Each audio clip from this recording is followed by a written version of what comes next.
মানুষের জীবনের আসল উদ্দেশ্য কি? মানুষ এখন সেই উদ্দেশ্যে জীবনযাপন করে না যে উদ্দেশ্যে তাকে সৃষ্টি করা হয়েছিল। সবথেকে গুরুত্বপূর্ণ বিষয়টি আজ আমাদের জানা প্রয়োজন, আর সেটি হলো ঈশ্বর কী উদ্দেশ্যে মানুষকে সৃষ্টি করেছিলেন। আজ এই জগৎ সংসারে কেন এত নিষ্ঠুরতা, এত অশান্তি, এত হিংসা, এত স্বার্থপরতা রাজত্ব করছে? যত দিন যাচ্ছে ততই কেন মানুষের মন থেকে প্রেম নিস্তেজ হয়ে যাচ্ছে? আমরা যখন নিজেদের চারপাশ লক্ষ্য করি তখন মানুষের মধ্যে নিরাশা, হাহাকার, স্বার্থপরতা, হিংসা, ঘৃণা, অহংকার ও সমস্ত মন্দ বিষয়গুলি দেখতে পাই। মানুষের মধ্যে এই সমস্যাগুলি যেন দিন দিন বেড়েই চলেছে। বিভিন্ন সম্পর্কগুলিতেও যেন ফাটল দেখা দিচ্ছে, আর সেগুলি ঠিক করার তেমন কোনো সমাধান খুঁজে পাওয়া যাচ্ছে না। এসবের কারণ কি? এসবের কারণ হলো মানুষ তার জীবনের মুখ্য উদ্দেশ্য থেকে বিপদগামী হয়েছে। তো মানুষের জীবনের উদ্দেশ্যটা কি? সৃষ্টিকর্তা মানুষকে কি উদ্দেশ্যে সৃষ্টি করেছিলেন? বাইবেল অনুযায়ী মানুষকে ঈশ্বরের জন্যই সৃষ্টি করা হয়েছিল। কিন্তু আজকাল টিভি, মিডিয়া, বিভিন্ন ধরনের বিজ্ঞাপন ও অনেক পণ্ডিতেরা এই শিক্ষা দিয়ে থাকেন যে মানুষ কেবল মানুষের জন্যই সৃষ্টি। মানুষের মধ্যে এখন আত্ম অহংকার অধিক পরিমাণে লক্ষ্য করা যায়, আর এটি সমস্ত মন্দের মূল কারণ। রোমিও 3:23 লেখা আছে, কেননা সকলেই পাপ করিয়াছে এবং ঈশ্বরের গৌরববিহীন হইয়াছে। অতএব সবার প্রথমে এটা মেনে নেওয়ার প্রয়োজন রয়েছে যে মানুষের জীবনে পাপ আছে। মানুষের জন্ম হয়েছে পাপে, আর মানুষ প্রতিনিয়তই পাপ করে চলেছে। তার পাশাপাশি এটা জানা প্রয়োজন যে কেন মানুষের জীবন সঠিক দিশায় এগোচ্ছে না। মানুষের জীবন অশান্তিতে, একাকিত্বতায়, অনিশ্চয়তায় ও বিভিন্ন ধরনের সমস্যায় জর্জরিত। এর কারণ হলো মানুষ ঈশ্বরের গৌরব থেকে বঞ্চিত হয়েছে। ঈশ্বর তার মহিমার জন্যই মানুষকে সৃষ্টি করেছিলেন।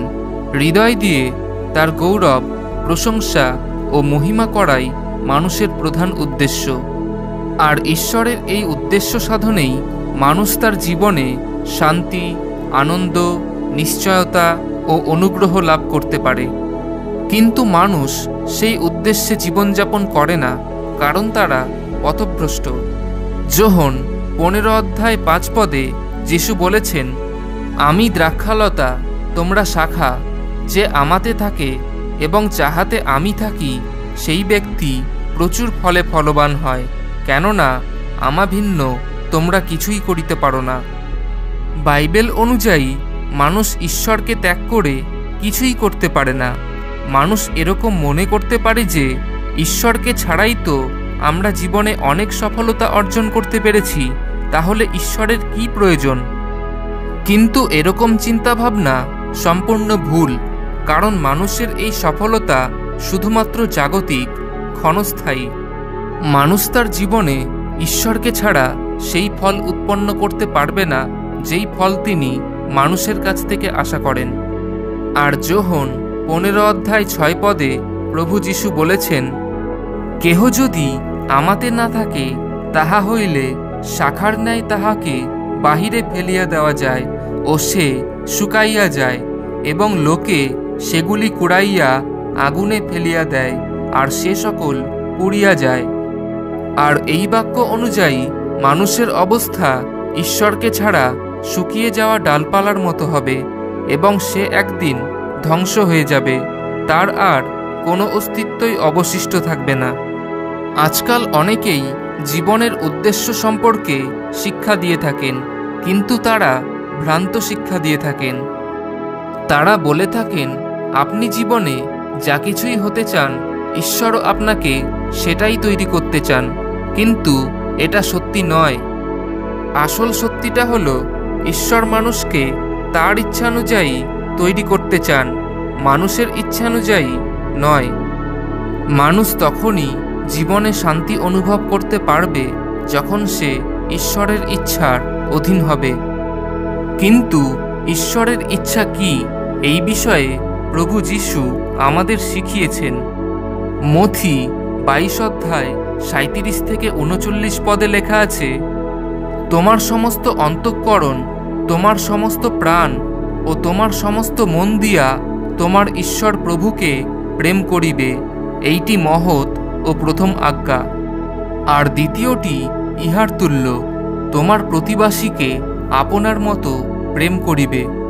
কিন্তু আজ মানুষের কাছে এই সমস্ত বিষয় নিয়ে ভাবনা চিন্তা করার সময়ের বড়ই অভাব।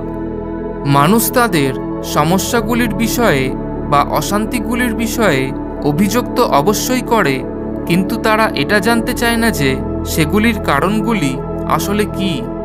খ্রিস্ট বিশ্বাসী হবার দরুন আজ আমাদের এটা কর্তব্য যেন আমরা মানুষকে আসল সত্যিটা জানাই। মানুষের সাথে পাপ সম্পর্কে কথা বলার প্রয়োজন রয়েছে।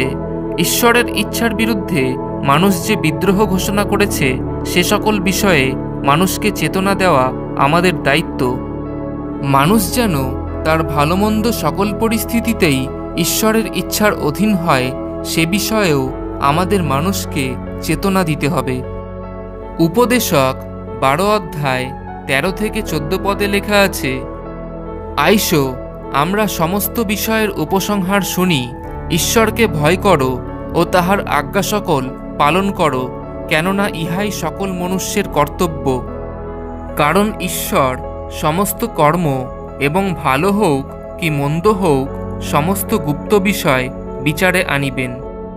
ঈশ্বরের আজ্ঞা পালনই আমাদের জীবনের প্রধান উদ্দেশ্য। তাই নিজেদের জন্য নয়, তার মহিমার জন্যই জীবন অতিবাহিত করুন, যিনি আপনাকে সৃষ্টি করেছেন।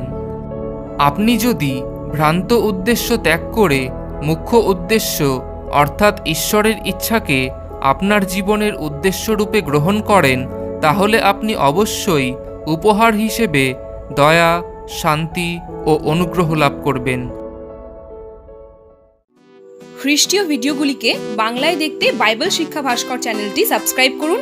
আপনার কিছু মতামত থাকলে কমেন্ট বক্সে জানান এবং লাইক শেয়ার করে আমাদের উৎসাহ বাড়ান। ধন্যবাদ।